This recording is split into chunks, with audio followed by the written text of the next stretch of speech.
आमच्या शेतकऱ्यांकरता देखील माननीय शिवराजजींना आम्ही विनंती केली। विशेषतः आमचा कांद्याचा शेतकरी प्रचंड अडचणीत आहे। अनेक शेतकरी कांद्याला 1 रुपया भाव मिळतोय म्हणून कांदे फेकून द्यायला निघाले आहेत आणि म्हणून शिवराजजींना मी सांगितलं काय वाटेल ते करा, पण कांदा विकत घ्या।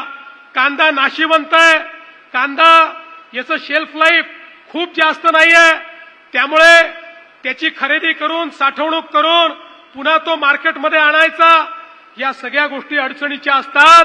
पण तरी देखील आपल्या विनंतीला मान देऊन आजपासनं महाराष्ट्रामध्ये शिवराजसिंग चौहान साहेबांच्या नेतृत्वात, माननीय मोदीजींच्या नेतृत्वात 12 रुपये 35 पैशाने कांद्याची खरेदी सुरू होते। माझ्या कांदा उत्पादक शेतकऱ्याला देखील एक मोठा दिलासा या माध्यमातून या ठिकाणी प्राप्त होणार आहे। आणि अर्थातच सातारा जिल्ह्यात आल्यानंतर ऊसाच्या बद्दल बोललं नाही आणि साखर कारखानदारी बद्दल बोललं नाही तर आमचे पालकमंत्री आणि आमचे राजे आमच्या हेलिकॉप्टरला उडूच देणार नाहीत।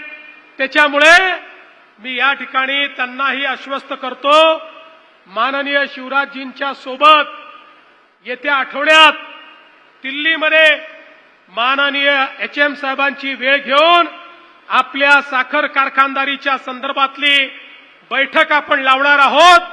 केंद्र सरकार आणि राज्य सरकार मिळून साखर कारखानदारी आणि ऊस उत्पादक शेतकरी यांच्यावरचं संकट हे देखील राज्य सरकार दूर करेल, हा विश्वास या निमित्ताने मी आपल्याला देतो। बंधू भगिनींनो, हे तुमचं सरकार आहे। या सरकारमध्ये शेतकऱ्यांचा विचार हा सर्वोपरी आहे। आम्ही या ठिकाणी या बजेटमध्ये निर्णय केला शेतकऱ्यांना कर्जमाफी देण्याचा, त्याची तयारी आमची सुरू आहे।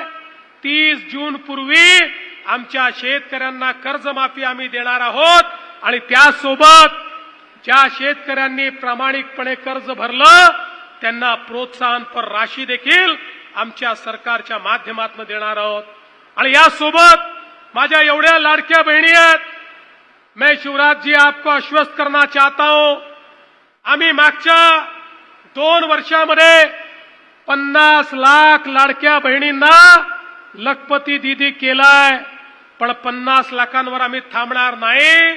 माझ्या 1 कोटी बहिणी लखपती दीदी होतील आणि त्या खऱ्या अर्थानं आमच्या अर्थव्यवस्थेचं संचालन करतील।